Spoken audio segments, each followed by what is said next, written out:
그 자리들이 왜 하필 그 순서대로 텅 비어갔는지 그 이유가 선명하게 보이실 겁니다. 자, 그럼 12번째 칸부터 조심스럽게 문을 열어보겠습니다만 첫머리에 적힌 이 이름을 보시면 아마 꽤 뜻밖이라고 느끼실 겁니다. 바로 우리 주변에 흔하디흔한 한식 음식점들이거든요. 매일 찾는 백반집이나 뜨끈한 국밥집, 얼큰한 찌개집까지 어쩌면 오늘 저녁을 그중 한 곳에서 해결하신 분들도 분명 계실 겁니다. 1년 사이에 줄어든 비율 자체는 1.3%로 10개 업종 중에서는 가장 낮습니다. 하지만 없어진 가게의 총수를 헤아려 보면 5,370곳이라 이번에는 반대로 10개 중에 가장 많습니다. 애초에 전국의 한식당이 40만 곳이나 되다 보니까 고작 1%만 빠져나가도 이토록 엄청난 숫자가 쏟아져 나오는 것이죠. 비율은 꼴찌인데 막상 내려간 간판은 가장 수없이 많았던 그 자리, 거기가 바로 12번째 칸입니다. 그 씁쓸한 자리들 가운데 사람 하나를 세워두고 이야기를 좀 더 깊이 들여다보겠습니다. 대구에서 무려 23년째 백반집을 묵묵히 지켜오고 계신 66살의 베테랑 사장님입니다. 아침 9시 면 어김없이 나와 육수를 푹 고아 올리는 일은 23년 세월 동안 단 한 번도 바뀐 적이 없었습니다.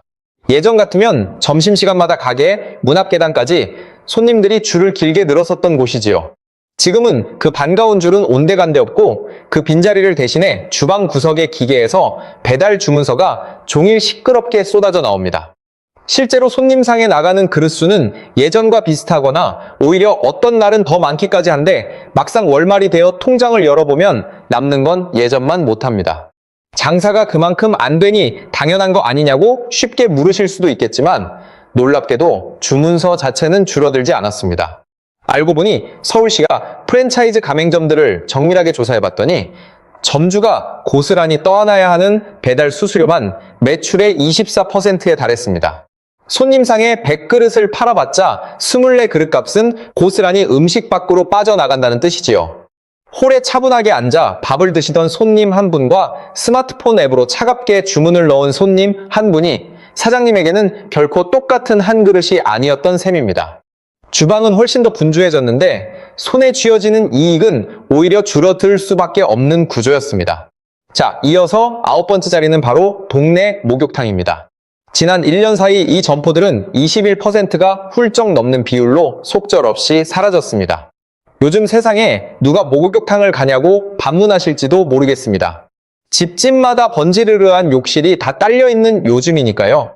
하지만 이 칸이 들려주는 이야기는 사람들의 예상과는 완전히 정반대를 향하고 있습니다. 역설적이게도 목욕탕을 꼭 찾아야 하는 사람은 오히려 더 늘어났거든요. 실제로 2024년 12월 기준으로 우리나라에서 65살을 넘긴 고령 인구가 1,000만 명을 당당히 돌파했습니다. 평일 오전마다 뜨끈한 탕 속에 몸을 푹 담그고 나와 계산대 옆에서 달달한 자판기 커피 한 잔씩 뽑아 드시던 그 단골 손님들은 결코 줄어들지 않았습니다. 줄어든 것은 그분들이 편히 몸을 뉘고 피로를 풀 수 있도록 따뜻하게 받아주던 바로 그 자리들입니다. 목욕탕이라는 곳은 거대한 물을 데워야만 겨우 문을 열 수 있는 장사 아닙니까? 손님이랑 딸랑 한 명이 오든 30명이 밀려오든 탕은 무조건 똑같이 뜨겁게 데워놔야 하고 매달 치솟는 기름값은 그날 찾아온 손님 수에 맞춰 눈치껏 오르내리지 않습니다. 게다가 이 간판들은 대개 우리 동네에서 가장 오랫동안 자리를 지켜온 터줏대감 같은 곳들이었습니다. 높다란 붉은 굴뚝이 달린 건물, 이발소 바로 옆 오래된 자리, 시장 어귀에서 손님보다 건물이 먼저 늙어버린 그런 풍경들이었죠. 이번에는 8번째 자리, 부동산입니다. 드나드는 손님보다 버텨야 하는 비용이 더 크니 장사할수록 그대로 적자가 쌓이는 셈입니다. 지금까지 짚어본 아래쪽 3칸은 그나마 타격이 덜했던 편에 속합니다. 여기서 딱 한 칸만 더 위로 올라가면 여러분이 사장님이 아니라 늘 손님으로 친숙하게 드나들던 가게들이 줄줄이 모습을 드러냅니다. 7번째는 바로 추억의 동네 구멍가게입니다. 국세청 분류장부에는 반듯하게 식료품 가게라고 적혀 있지만 번듯한 대형 슈퍼마켓도 아니고 번지르르한 정육점도 아닌 골목 깊숙한 그 작은 집을 가리키는 말이지요.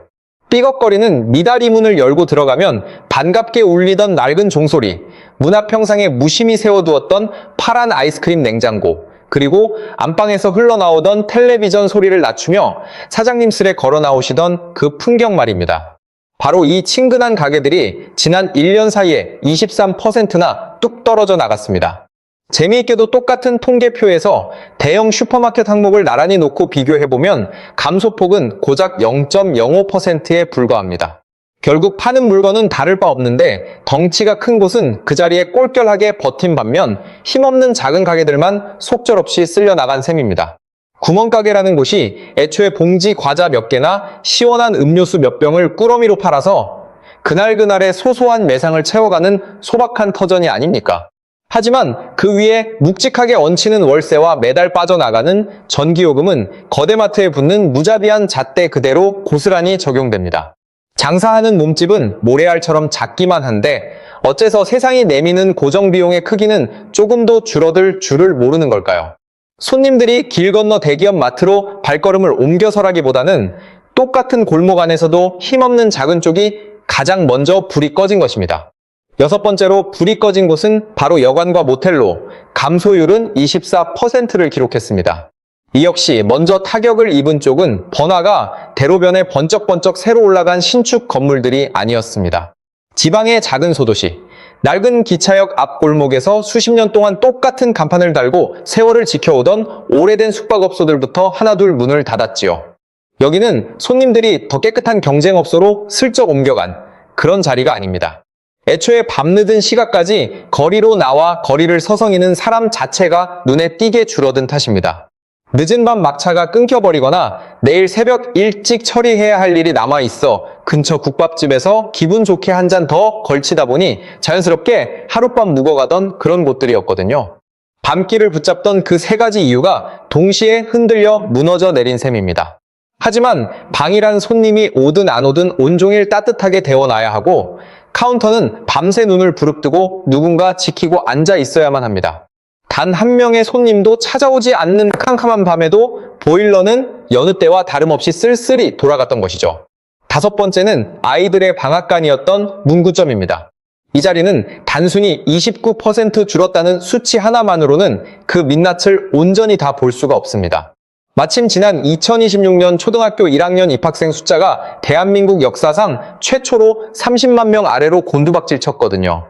문구점 사장님이 어느 날 갑자기 장사 눈치가 어두워져서 문을 닫게 되신 게 결코 아닙니다. 계약을 바로 하루 앞둔 저녁, 필요한 준비물 목록이 적힌 알림장 종이를 조그마한 손에 꼬깃꼬깃 쥐고 문을 벌컥 열며 뛰어들어야 할 그 아이 자체가 애초에 태어나지 않았던 겁니다. 학교 앞이라는 자리는 예로부터 상권에서 가장 목이 좋은 명당으로 꼽혔습니다. 하지만 그 자리가 번창하려면 학교 안에서 뛰놀며 지내는 아이들이 존재해야만 하는데 그 필수적인 전제 조건이 조용하고도 쓸쓸하게 빠져나간 것이지요. 물건값을 덤핑으로 내리거나 진열대를 화려하게 싹 바꿔본들, 이것은 가게 안의 노력만으로는 결코 풀 수 없는 거대한 흐름인 셈입니다. 자, 여기서 잠시 걸음을 멈추고 우리 동네의 풍경을 머릿속에 조용히 떠올려 보셨으면 좋겠습니다. 여러분께 3가지 질문을 던져보겠습니다. 첫째, 지난 10년이 넘도록 오고 가며 드나들던 동네 가게들 중에 현재 굳게 문을 닫아걸은 곳이 3곳을 훌쩍 넘어가나요? 둘째, 그렇게 비어버린 그 자리에 번듯한 새 간판이 다시 걸리기까지 반년이 넘는 세월이 걸렸거나 아직도 휙하게 방치되어 있나요? 셋째, 해가 진 저녁 8시쯤 어두운 골목길을 걸어보면 따뜻한 불빛이 켜진 집보다 캄캄하게 암전된 집이 훨씬 더 많게 느껴지시나요? 이 중 해당하는 것이 딱 하나뿐이라면 아직 그 동네는 가까스로 버텨내고 있는 중입니다. 하지만 2개에 해당한다면 사람들이 빠져나가는 속도를 상권의 자정 능력이 전혀 따라잡지 못하고 있다는 뜻이겠지요. 만약 3가지 전부 해당한다면 그 골목은 이미 다음 차례의 붕괴를 조용히 기다리고 있는 상태인지 모릅니다. 그렇기 때문에 오늘부터 여러분이 당장 실천해 보셔야 할 숙제가 하나 있습니다. 매일같이 무심코 지나치는 그 출근길에서 셔터가 내려앉은 빈 점포가 몇 곳이나 되는지 꼼꼼히 세어보시고 정확히 한 달 뒤에 똑같은 길을 걸으며 다시 한번 헤아려 보십시오. 바쁘게 밟고 지나가던 저녁의 일상에서 연결고리 하나가 툭 끊어지니 뒤쪽에 서 있던 가게들부터 차례차례 불이 꺼져간 것입니다. 7번째부터 4번째까지의 자리들을 한 줄로 묶어보면 결론은 명확해집니다. 이 사장님들은 장사 경쟁에서 밀려난 게 아니라 가게 앞을 바쁘게 오가던 사람들의 하루 패턴이 먼저 완전히 달라져 버린 것이죠. 쓸쓸히 셔터를 내린 건 결국 사장님의 손이지만 그 자리를 먼저 텅 비게 만든 건 골목 자체의 변화였습니다. 자, 이제 가장 꼭대기에 위치한 세 자리가 남았습니다. 여기서부터는 줄어든 폭의 크기가 눈에 띌 정도로 훨씬 더 가파릅니다.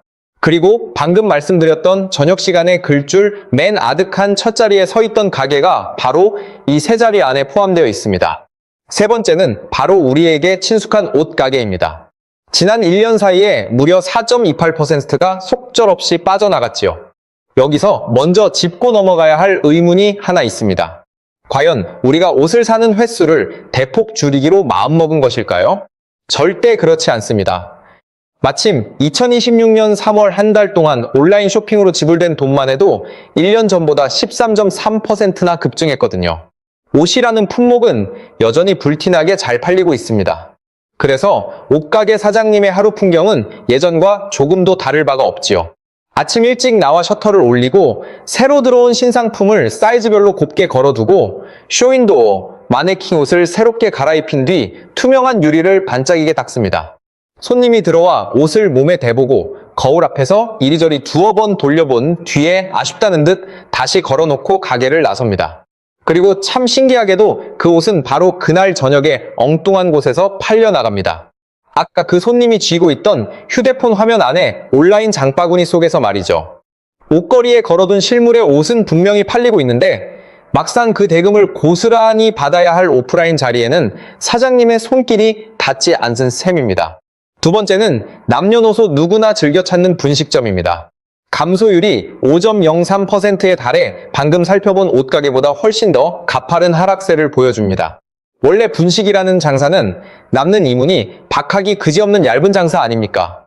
마진이 워낙 얇으니 무조건 그릇수로 승부를 봐야 하고 그릇으로 매상을 채우려면 가격 또한 저렴해야만 합니다. 하지만 분식집 메뉴판의 가격은 이미 손님들의 머릿속에 아주 단단하게 못 박혀 있습니다.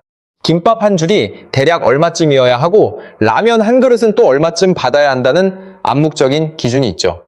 여기서 단 100원만 슬쩍 올려붙여도 손님들은 귀신같이 먼저 알아채고 발길을 돌립니다. 세상 물가는 치솟아 사람 쓰는 인건비는 해마다 가파르게 올랐고 김밥에 들어가는 재료값 역시 제자리에 머문 적이 단 한 번도 없습니다. 이 험난한 판국에 오직 제자리를 묵묵히 지키고 있던 것은 안타깝게도 허름한 메뉴판 하나뿐이었습니다. 그렇다면 그 치솟는 비용과 제자리 걸음인 가격 사이의 거대한 간극은 과연 누가 메워야 했을까요? 오롯이 사장님 자신이었으며 그것도 자신의 삶의 에너지를 깎아내리는 방식으로 버텨온 것입니다. 얇디 얕은 이문으로 겨우 버텨내야 할 고정 비용은 해마다 산더미처럼 늘어나는데 손에 쥐어지는 이익은 단 한 번도 두꺼워진 적이 없었으니까요. 그리고 대망의 첫 번째 자리입니다.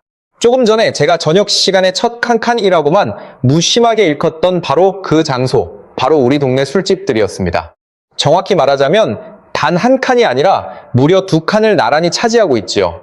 국세청 분류 기준을 보면 소주를 팔거나 국밥을 내어주는 간이주점과 시원한 생맥주를 주력으로 하는 호프주점을 엄연히 따로 떼어세고 있습니다. 놀랍게도 이 두 업종이 전체 100개 업종 가운데 나란히 영예롭지 못한 1등과 2등을 동시에 거머쥐었습니다. 간이주점이 9.63%, 호프주점이 9.26%라는 무시무시한 수치를 기록했지요. 같은 기간 동안 생활 밀접 업종 전체의 숫자는 오히려 1.24% 늘어났다는 사실과 비교해보면 이것이 얼마나 충격적인지 실감이 나실 겁니다. 앞서 살펴본 두 자리와는 타격의 폭 자체를 달리합니다. 그런데 어찌된 일인지 편의점만큼은 사라진 이유가 좀 묘하게 다가옵니다. 여러분 동네를 떠올려 봐도 편의점이 하나 생기나 싶더니 어느새 또 하나 바로 들어서곤 했었죠. 편의점이라는 업종은 오랫동안 쭉 그런 식의 상승세를 타기만 했습니다. 실제로 2023년도까지만 해도 1년 전보다 3.6%나 늘어나 있었으니까요. 하지만 지금 똑같은 통계표를 펴보면 이 점포들은 2.30% 감소라는 마주하기 싫은 성적표를 받아들고 있습니다. 늘어나는 칸에 마음 편히 앉아있던 자리가 어느새 줄어드는 칸으로 슬그머니 자리를 옮겨버린 셈입니다. 매일 아침 커피를 향긋하게 내려 팔던 카페들도 이들과 똑같은 내리막길을 걷고 있습니다. 커피숍은 이쪽이 훨씬 더 심각합니다. 2018년에 이 항목을 통계로 처음 집계하기 시작한 이후로 단 한 번도 줄어든 적이 없던 업종이었는데 이번에 드디어 처음으로 마이너스를 찍었습니다. 그러니까 지금까지 우리가 함께 살펴본 명단은 이미 끝난 완전한 목록이 아니었던 겁니다. 단지 불길한 불이 차례차례 꺼져 내려온 도착 순서였을 뿐이지요. 그렇다면 그 수많은 가게들은 과연 도대체 어느 동네에서 속절없이 빠져나간 것일까요? 언론에서 빈 상가 이야기가 뉴스에 나올 때마다 화면에는 어김없이 화려한 명동이나 강남의 번화가 거리가 비춰지곤 합니다. 하지만 냉정한 숫자가 가리키고 있는 실제 장소는 완전히 딴판입니다. 2026년 1분기를 기준으로 1층 점포가 휙하게 비어있는 공실률을 살펴보니 서울은 4.6%인 반면에 광주는 무려 9.6%에 달했습니다. 알고 보면 서울은 전국에서 빈상가 비율이 오히려 낮은 축에 속했던 것입니다. 서울에서도 물론 가게들은 똑같이 힘없이 문을 닫고 있습니다. 다만 그 비어버린 자리에 재빨리 다음 간판이 금방금방 걸려들 뿐이죠. 이름만 요란하게 바뀔 뿐 상가 자리가 눈에 띄게 비어있지 않는 것처럼 보일 뿐입니다. 올해 진짜 심각하게 비어있는 빈칸들은 카메라의 스포트라이트가 전혀 닿지 않는 외진 동네 구석에 조용히 처박혀 있었습니다. 신기하게도 같은 분기 상가 월세는 평균적으로 일제히 내려갔는데도 빈 점포 숫자는 오히려 더 늘어나기만 했습니다. 현재 전국의 상가 건물들은 10곳 중 한 곳이 훌쩍 넘는 자리가 캄캄하게 비어있는 상태입니다. 월세를 눈물겹게 깎아내려도 새로 들어오겠다는 사람이 아예 없다는 냉혹한 뜻이지요. 그런데 똑같은 통계표 안에서도 반대로 반짝 늘어난 칸들이 눈에 띄기도 합니다. 가전제품 수리점은 무려 8.68%나 껑충 뛰어 올랐거든요. 사람들의 주머니가 가벼워지니 물건을 새로 사는 대신 고쳐서 오랫동안 쓰려는 쪽으로 생활 방식이 옮겨간 흔적이라고 저는 봅니다만 하필 왜 그 칸만 늘어났는지는 통계표 구석 어디에도 적혀 있지 않습니다. 확실한 건 지금 이 순간 벌어지는 일들이 온 동네가 똑같이 나빠지는 그런 단순한 양상이 아니라는 점입니다. 줄어들던 쪽은 끝없이 내리막을 걷고 늘어나던 쪽만 계속해서 불어나는 양극화가 벌어지고 있지요. 상권이 나빠지는 속도가 무섭게 빨라졌다기보다는 이제는 그 파멸의 방향이 아주 단단하게 굳어져 버린 것입니다. 그러니 오늘 당장 이름이 불리지 않았다고 해서 아직 안전하다고 마음을 놓을 자리는 결코 아닙니다. 5천억 원 2012년에 이 통계를 만들기 시작한 뒤로 가장 큰 액수입니다. 그런데 진짜 문제는 총액이 아니라 그 안에서 제일 얇은 자리예요. 여러 곳에서 빌렸고 소득도 신용도 낮은 분들, 이른바 취약차주의 연체율이 12.68%입니다. 자영업자 평균의 6배 가까운 수치이고 쉽게 말하면 10명 중 1명 넘게 이미 갚는 날짜를 놓치고 있다는 뜻이죠. 그래서 이분들은 접지를 못합니다. 접으려면 1,700만 원이 필요한데 그 돈이 없어서 내일도 셔터를 올려요. 새벽에 나와 재료를 다듬고 밤에 문을 닫고 다음 달 이자 날짜를 썹니다. 그리고 바로 이 지점에 기다리는 사람들이 있습니다. 권리금 받아들인다, 가게 정리해드린다, 상담은 무료다, 무료라던 상담이 끝나면 계약서가 나오고 아무것도 성사되기 전에 착수금이나 컨설팅비라는 이름으로 돈이 먼저 빠져나갑니다. 저는 특정 업체를 지목할 생각이 없습니다. 지목해야 할 건 사람이 아니라 자리예요. 가장 다급하고 판단이 흐려진 그 순간에 무료로 상담해주는 공적인 창구보다 이미 돈을 받아내야 할 쪽이 그 누구보다 발 빠르게 먼저 도착해 있었다는 뜻입니다. 이 이야기에 맨 처음을 열었던 쓸쓸한 한마디를 다시 떠올려 보셨으면 좋겠습니다. 이번 달은 마침 제 차례였습니다. 라는 그 짧은 문장에는 단순히 이번 달에 장사를 접는다는 사실만 담겨 있는 게 아니지요. 가게를 폐업하는데 눈덩이처럼 불어나는 그 무지막지한 비용까지 이번 달에 오롯이 혼자서 감당해내야만 한다는 뼈아픈 뜻이 묵직하게 들어있는 것입니다. 여기까지가 오늘 우리가 함께 짚어본 이 이야기의 가장 낮고 어두운 자리입니다. 하지만 지금까지 말씀드린 이 비극적인 결론들을 하나씩 차분하게 뒤집어 바라보면 놀랍게도 그 사장님들이 잘못한 대목은 단 하나도 찾아볼 수가 없습니다. 이건 단순히 상처받은 마음을 위로해 드리려고 건네는 빈말이 결코 아닙니다. 오늘 이 순위를 매기느라 낱낱이 파헤쳤던 그 통계표, 국세청이 생활 밀접 업종 100가지를 한 줄로 반듯하게 세워놓은 그 표의 나머지 칸들을 살펴보면 진실이 고스란히 적혀 있거든요. 100가지 업종 중에서 숫자가 줄어든 것은 42곳에 불과했고 나머지 58곳은 오히려 꿋꿋이 늘어났습니다. 다 똑같은 대한민국 하늘 아래서 똑같은 해를 맞이하고 똑같은 살인적인 물가와 짓누르는 금리를 온몸으로 견뎌내면서 말이지요. 그런데 왜 하필 속절없이 셔터를 내리며 무너져 내린 쪽은 언제나 이런 분들 뿐이었을까요?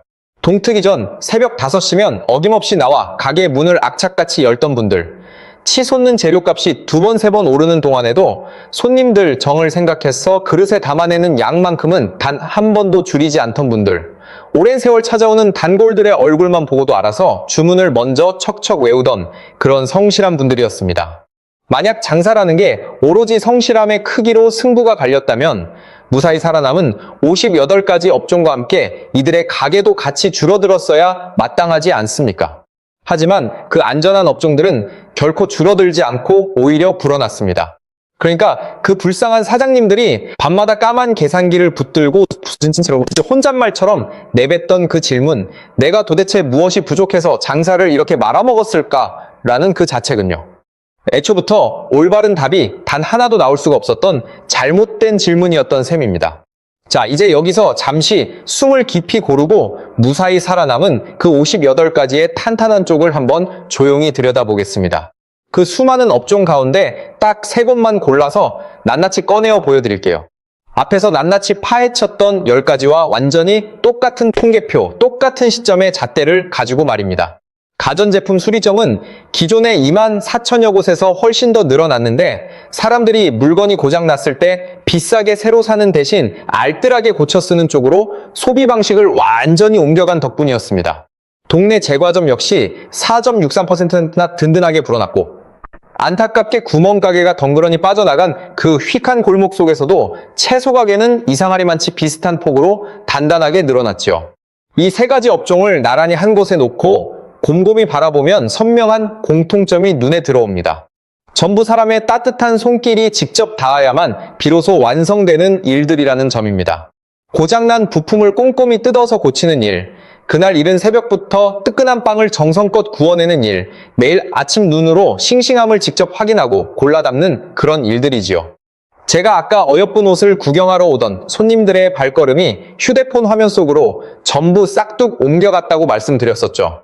하지만 방금 말씀드린 이 3가지 생존 업종만큼은 차가운 휴대폰이 결코 그 자리를 대신해서 해줄 수가 없는 영역들입니다. 결국 비참하게 무너져 내린 자리와 꼽겨따라게 버텨낸 자리를 냉혹하게 가른 결정적인 기준은 업종의 이름표가 아니라 바로 그 노동을 스마트폰이 대신 낚아챌 수 있느냐 없느냐의 차이였던 거예요. 그렇다면 이미 차갑게 문이 무너져 내린 쪽을 향해 우리는 어떤 손을 내밀 수 있을까요? 지금 당장 실질적인 도움이 되어줄 수 있는 제도 2가지만 여러분께 분명히 일러드리겠습니다. 비록 여러분이 직접 이 딱한 제도를 신청하러 뛰어다닐 일은 설마 없겠지만 주변을 둘러보면 아직도 악착같이 셔터를 올리며 버티다 못해 쓰러져가는 분들이 최소한 한 분쯤은 분명히 눈에 밟히실 겁니다. 그분들의 손을 붙잡고 이 정보들을 슬그머니 전해드리기만 해도 큰 힘이 될 것입니다. 첫 번째는 바로 새출발기금이라는 든든한 제도입니다. 지독한 불황에 장사가 꽉 막혀 도저히 짓누르는 빚을 감당하기 어려워진 소상공인들의 거대한 부채 굴레를 새롭게 다시 짜주는 구제 정책인데 안타깝게도 가만히 있으면 안 되고 본인이 직접 서류를 들고 신청해야만 비로소 시작될 수 있습니다. 다른 하나는 눈물 날 정도로 무거운 폐업 비용의 부담을 덜어주는 지원책입니다. 아까 제가 가게를 완전히 비워줄 때 원상복구 비용만 무려 17만 원이 아니라 1,700만 원이나 훌쩍 깨진다고 말씀드렸었지요. 바로 그 끔찍한 자리에 정부의 점포 철거비 지원금이라는 동아줄이 살짝 걸쳐 있습니다. 가게의 실제 면적을 냉정하게 재서 최대 600만 원까지 초라하게나마 지원금이 나오는데 비록 나가는 막대한 돈의 절반에도 턱없이 못 미치는 푼돈이지만 기를 쓰고 신청하지 않으면 단 푼도 손에 쥐어지지 않는 차가운 돈입니다. 장사를 접는 참담한 사람들이 인생에서 가장 먼저 속절없이 잃어버리는 게 바로 이런 복잡한 제도를 꼼꼼히 알아볼 기운 그 자체이거든요. 다만 언제나 차가운 제도 이야기 하나로 이 슬픈 이야기를 씁쓸하게 끝맺어버리면 안 되는 아주 근본적인 이유가 따로 있습니다. 우리나라 전체 일하는 근로자 4명 중 무려 1명꼴에 올 육박하는 사람들이 지독하게도 자기 이름을 건 구멍가게나 식당을 차리며 살아가고 있습니다. 만약 이 이야기 속에서